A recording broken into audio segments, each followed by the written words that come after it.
Bismillahirrahmanirrahim. Assalamualaikum warahmatullahi wabarakatuh. Waalaikumsalam. Sekarang kami dari kelompok 2. Kami sekarang akan menjelaskan tentang hadis dan ada permasalahannya. Dan selebihnya akan diteruskan oleh Lutfi.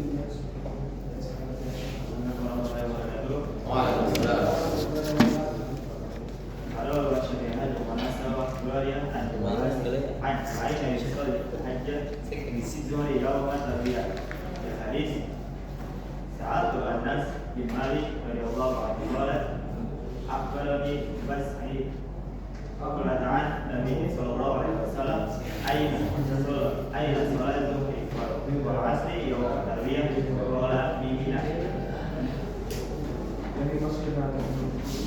Jadi menurut hadis yang kita temui di Fathul Bari, Anas bin Malik bertanya kepada Rasulullah SAW tentang gimana sholat zuhur dan asar bagi orang yang haji di hari tarwiyah. Dan Nabi menjawab di Mina. Nah, menurut yang saya ketahui, tarwiyah itu artinya merenung atau mengingat. Jadi, dan kenapa harus di Mina? Karena pas masih di zaman Rasul, Mina itu menjadi tempat yang notabene banyak air dan banyak dari rombongan haji itu ngambil perbekalan air atau beristirahat di Mina. Jadi haji pas sholat zuhur di hari tarwiyah itu jadi Mina, nggak di tempat lain. Jadi kalau sekarang karena saya belum haji ya, jadi nggak tahu gimana tentang sholat zuhur di zaman sekarang di hari tarwiyah. Tapi menurut yang saya ketahui ya itu sholat zuhur dan sholat asar di hari tarwiyah, di hari haji, di hari tarwiyah itu hanya ada di Mina. Ya, assalamualaikum. Waalaikumsalam.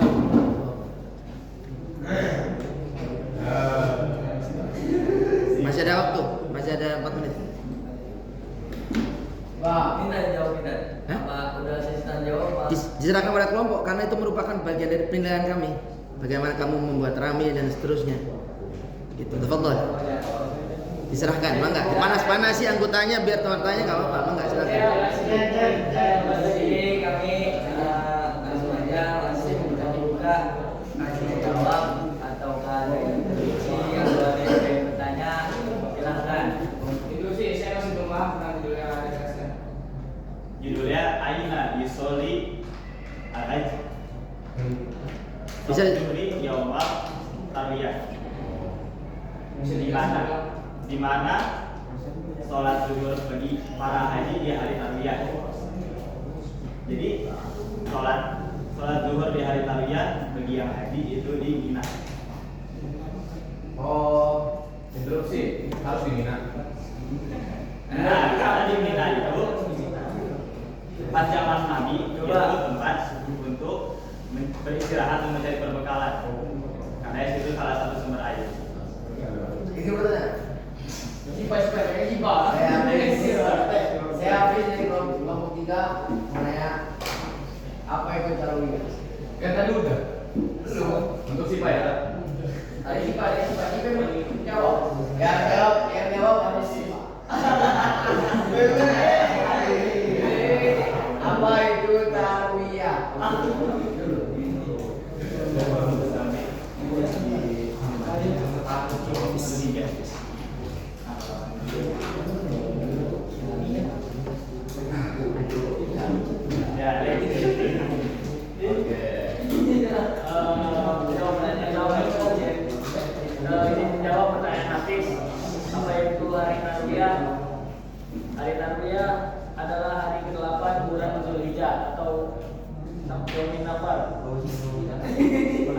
13 bulan haji. Ya, saya pengen bertanya. Maaf, saya mau penting. Kalau ditanya ceming, Jawab. Hari tarbiyah itu sama dengan hari tasrik. Hari tarbiyah itu sama dengan hari tasrik. Hari tasrik tanggal berapa ya? Tasrik itu hari di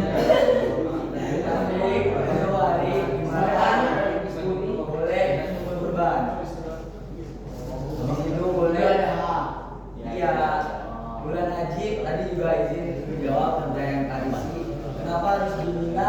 Karena lagi waktunya haji, itu waktunya lagi di Mina.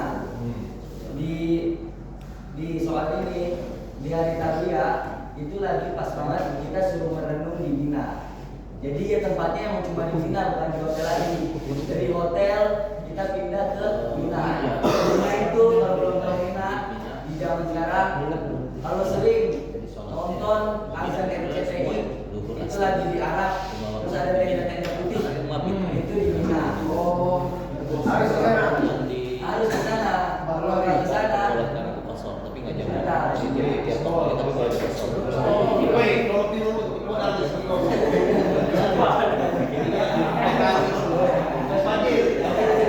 Ada yang mau bertanya lagi? Kenapa harus sholat dulu sama asar? Maksudnya? Sholat harus dulu sama asar gitu loh. Kenapa nggak di waktu yang lain? Pertanyaannya, akhirnya Yusuf sholat zuhri. Itu dari pertanyaan. Masalah yang kita jadi sholat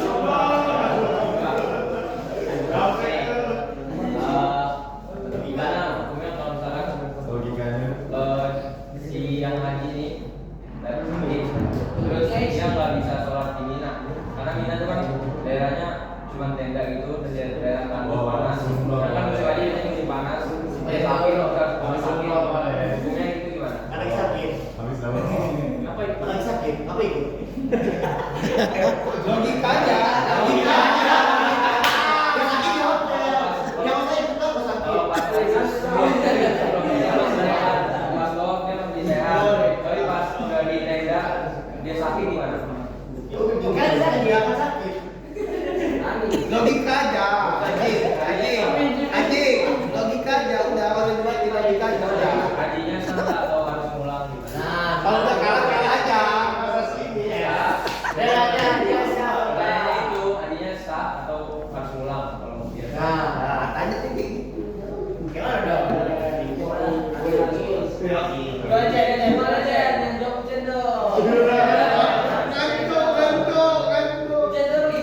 Izin menjawab.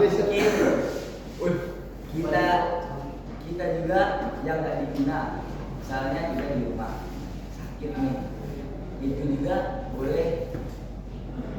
dibolehkan buat sholat sambil tiduran, sambil duduk.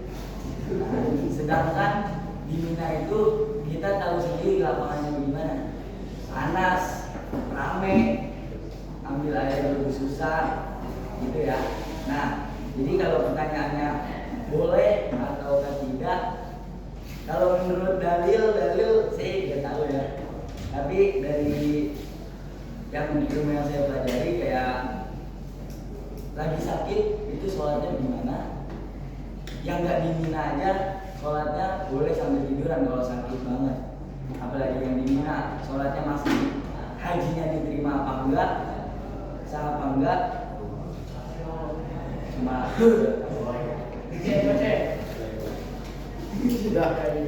Udah zaman Ustaz? Ya, istirahat dulu. Mungkin dilanjut setelah istirahat. Baik teman-teman sekalian, kita pending dulu kegiatannya, cukup seru tadi. Silakan di-keep dulu pertanyaannya. Sekarang udah jam 9.33, mohon maaf lewat 3 menit. Nanti kembali jam berapa?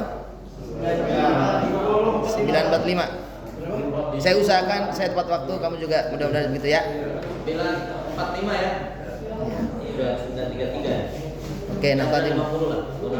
9.50 bonus. Nah tadi alhamdulillah. Enggak. Silakan istirahat dulu. Tafadhol. Mudah-mudahan moderator, silakan. Bismillahirrahmanirrahim.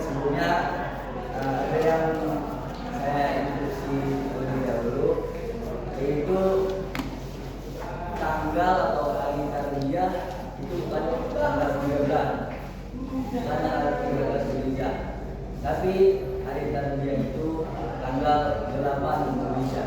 Ya, mohon maaf. Nah, sekarang kami lanjutkan kembali sesi tanya jawabnya. Yang masih bertanya, silakan disampaikan. Waktu.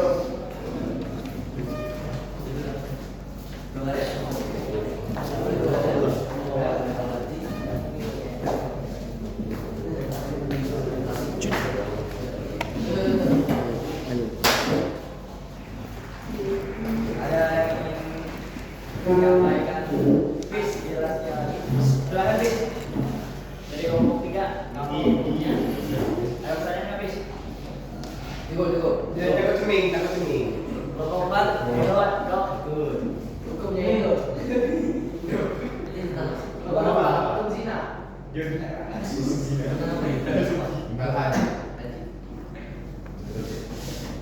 Melenceng dari situ, hanya doang. Saya nggak tahu sih Pak. Kalau misalnya orang haji, kenapa harus botak? Terus untuk yang botak apa? Kalau nggak botak kenapa? Itu loh. Itu kan salah satu dari rukun haji namanya tahallul. Sebenarnya tahallul itu cuma yang disarankan tuh video lain. Jadi kalau kotak nanti ada yang bilang kalau misal itu bisa menggugurkan dosa. Jadi banyak orang yang bisa berhabis sampai kotak. Jawab. Silakan. Ada dua ya. Banyak. Apa aja dong. Masalahnya Kurang nih. Ya bro. Dalilnya mana? nggak jelas kan? Enggak. Kan kayak kata yang tadi kan ngilangin dosa yang itu kan dosanya sebenarnya hilang belum? Itu Allah yang mau. Gugur dong. Itu hilang kan? Nggak salah dong. Salah. Cen. Ada lagi? Sudah cukup kayak gitu Bang. Udah masih. Jik, logika Ada dalilnya. Ada hadis yang mengatakan itu Rasulullah banyak hadisnya. Tapi itu Rasulullah ada sahabat yang bertanya apa keuntungannya botak kan mengundurkan rambutnya ketika umroh atau haji. Itu Rasulullah jawab, dia nanya 3 kali atau 4 kali, 3 kali. Itu Rasulullah jawabannya sama, Allah akan mengampunkan dosanya. Jawab apa? Ampuni Allah, ampunkan dosanya dan rahmatilah dia. Itu 3 kali Rasulullah bilang itu.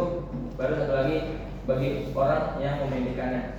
Jadi 3 kali Rasulullah doain buat yang botak, yang mundur rambutnya. 1 kali doain yang hanya memedikannya. Gitu cara makannya buat botak. Terima kasih banyak. Jawab. Berarti kalau Anda kan udah masuk gitu ya? Mulai sekarang. Kalau udah mulai itu udah masuk. Mulai kayak sih Pak. Ada lagi yang ingin bertanya? Mungkin cukup. Terima kasih. Terima kasih untuk semua pertanyaannya dan mohon maaf atas kekurangan dan keterbatasan kami. Wassalamualaikum warahmatullahi wabarakatuh. Waalaikumsalam warahmatullahi wabarakatuh.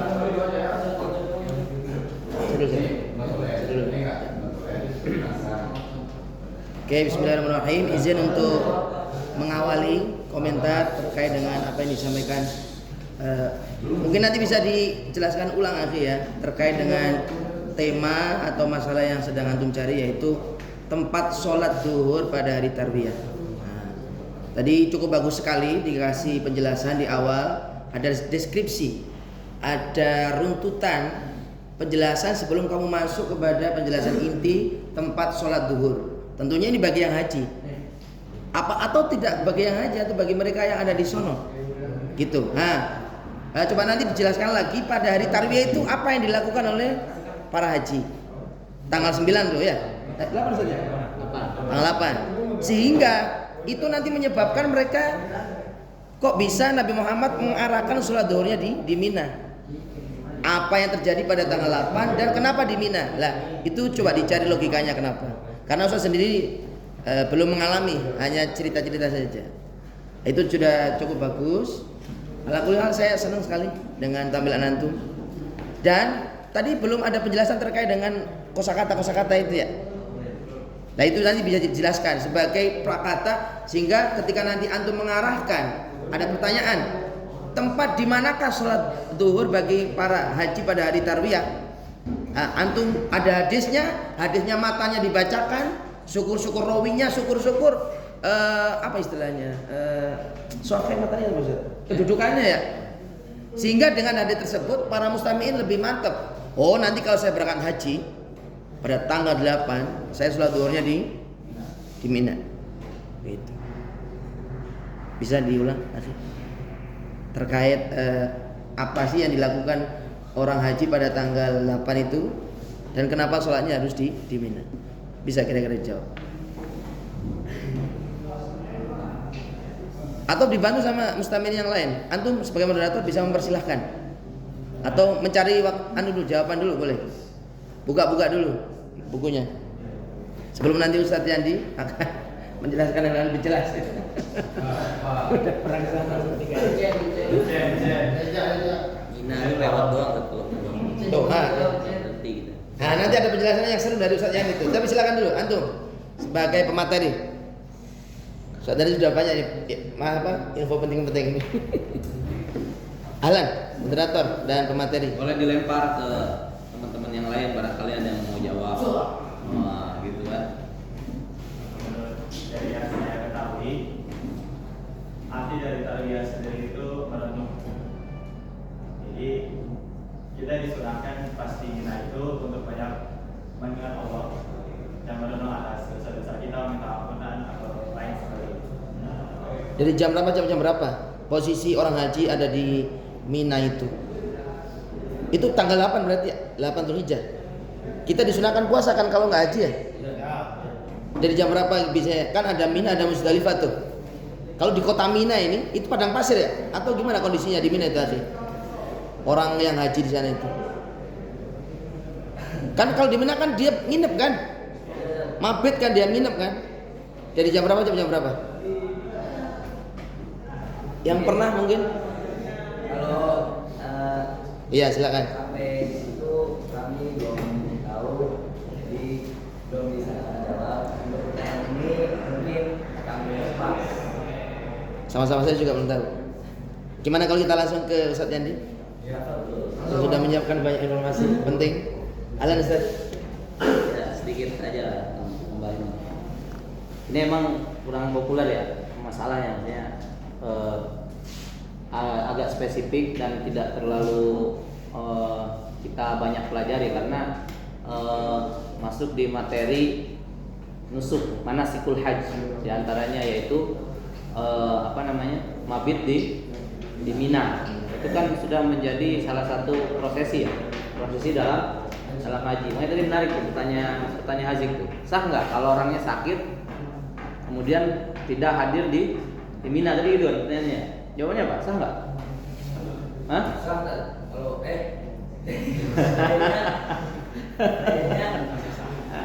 Di hotel misalkan dia nggak ikut ke Mina, oh lagi sakit saya di hotel aja gitu kan. Hajinya sah atau tidak? sah. Hah? Sah. Lah kan itu mabit di Mina itu rukun atau bukan? Atau wajib haji? Hah? Kayaknya nggak sah. Rukun atau bukan? Mabit kan ada mabit di Mina, Musdalifah itu kan prosesi haji semua tuh. Ritualitas haji kan panjang gitu. Ya, ada wukuf, mabit, Mina, Musdalifah, wukuf, kemudian Romyul Jimar kan. Lempar jumroh itu. Lempar jumroh. Kalau yang bagian daripada rukun itu mau wajib itu semua dilakukan. Sakit, walaupun sakit. Nah terus gimana? Misalkan aku aja di rumah sakit, dia nggak bisa jalan. Ayo, udah terlanjur ke Mekah.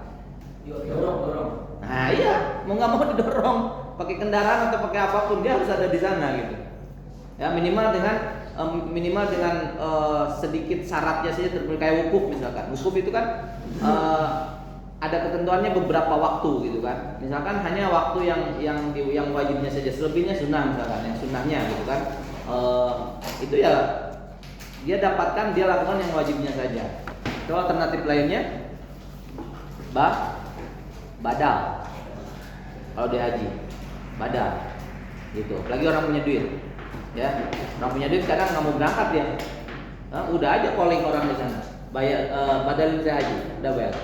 25 juta, 30 juta. Dia nggak berangkat, kelar haji, tahu-tahu dipanggil Pak Haji. Tapi badal itu ya diusul itu siapa? Kalau memang sakit, kalau tidak sakit ya enggak, atau sudah wafat, sudah meninggal, ya kan? Kakekmu sudah meninggal, suatu saat kamu punya uang, ya kan? Pengen ngebadalin haji untuk kakekmu, gitu ya? Itu boleh, silakan gitu ya. Beberapa tahun lalu saya ngebadalin kakek itu untuk haji. Kita bisa bayar dari sini atau kita yang berangkat dengan meniatkan badal haji. Gitu ya. Jadi pada prinsipnya kalau yang rukun-rukun itu wajib dilakukan dalam kondisi apapun. Sebagaimana sholat kan, sholat itu kondisi apapun kita wajib, kecuali Anda koma misalkan, ya kan, atau nggak sadar. Nah di situ hilang kewajiban, tapi tetap ketika sadar wajib qadha kan, gitu. Nah haji ini kan prosesnya sekali, ya, waktunya tertentu gitu. Wukuf bi Arafah syarat rukun, ya kan? Kapan? Tanggal 9 Dzulhijjah. Nah, tarwiyahnya itu di mana? Di Mina. Jadi tarwiyah itu tanggal 8 ada di mana? Ada mabit di Mina sebelum keesokan harinya, ya, menjelang asar di tarwiyahnya itu. Kemudian nanti akan menuju ke Arafah, wukuf di Arafah. Seperti itu. Nah, itu hanya sekali kan, hanya tanggal 9. Gitu. Kan ramai tuh, Pak. Kapan waktu itu? Banyak coba. Haji nggak harus ke Mekah gitu. Itu kan ada muncul tuh pemikiran-pemikiran kayak gitu tuh. Haji nggak harus ke Mekah. Gimana orang ada syarat, ada rukun wukuf di Arafah? Terus kalau di Indonesia wukufnya di mana? Di Monas. Itu ramai, belum lama itu ramai itu. Yang haji tuh nggak harus ke Mekah boleh gitu. Ada itu muncul aja hal demikian rupa tuh. Nah ini artinya apa? Kita memang harus butuh pengetahuan yang dalam istilahnya, supaya tidak untuk mengkanter paham-paham orang yang nyeleneh, nggak pernah belajar gitu kan, hanya mengandalkan pengetahuan yang diliputi atau diisi dengan logika saja gitu ya. Maka perlu saya sampaikan nih ke teman-teman nih, mumpung kita lagi belajar seperti ini, dalam urusan kayak fikih misalkan, hadis, jawaban fikih itu kita nggak bisa menjawab menurut saya atau logikanya begini. Dalam fikih itu nggak bisa seperti itu. Kenapa? Karena mazhab aja itu udah dibagi berapa? Yang bertahan sampai sekarang dan masih dipakai pendapatnya itu sisa 4 mazhab. Ada yang 5 mazhab al-Khamis, ada juga yang 5. Tapi sudah jarang mengikutnya. Yang masih ada pengikutnya cuma 4. Nah, artinya setiap persoalan itu udah pasti muncul persoalan di era sekarang itu pasti muncul minimal ke salah satu dari mazhab yang 4. Persoalan apapun, ya. Atau misalkan munculnya persoalan hal baru yang terjadi saat ini, nggak ada di Quran, di hadis nggak ada, di mazhab pun mungkin nggak ada, akan muncul ulama-ulama kontemporer yang kemudian menjelaskan, menganalogikan, sehingga kemudian itu menjadi fatwa, gitu. Kayak misalkan hukumnya trading saham. Ayo, ada yang tahu? Nggak bisa kamu bilang menurut saya. Anda siapa? Menurut saya siapa? Nggak bisa. Kenapa? Pasti harus merujuk pada pendapat-pendapat tertentu. Lihat fatwanya MUI itu. Nggak ada menurut kami itu, menurut MUI itu. Enggak. Pasti dia menghadirkan, ketika menurunkan fatwa, dia akan menghadirkan argumen-argumennya. Dari mana? Dari pendapat ulama A, pendapat ulama B, pendapat ulama C. Ketika merujuk ke pendapat ulama A misalkan, pendapatnya Syekh Yusuf Qaradawi, Syekh Ali Jum'ah, Syekh Mutawalli Asy'arawi, maka dari pendapat mereka itulah muncul dalil-dalil itu dari Quran, dari hadis, dengan metode apa mereka merujuk pada dalil tersebut. Nah, begitu konsepnya. Jadi ada runutan-runutan dalam disiplin keilmuan fikih ini yang kemudian sangat luas sekali, begitu luas sehingga yaitu gunanya kita belajar seperti itu. Jadi nggak bisa kamu menentukan pendapat sendiri. Itulah kemudian kenapa kemarin disampaikan Ustaz Jamil, tiba-tiba ada yang ngaku nabi gitu kan. Dia nggak belajar fikih sama sekali, nggak belajar syariat sama sekali, apalagi tauhid gitu kan. Gak nyambung, dalam fikih saja persoalan simple saja kita runutannya harus panjang, ya. Kira-kira begitu aja pembahasannya. Jazakumullah khairan. Alhamdulillah, terima kasih. Kita tutup untuk kelompok 2 ya. Kita aplaus buat kelompok 2 luar biasa. Baik, kami silakan duduk dan diganti kelompok ketiga. Tafadhal. Jazakallahu khairan untuk kelompok 2 ya. Reza dan teman-temannya.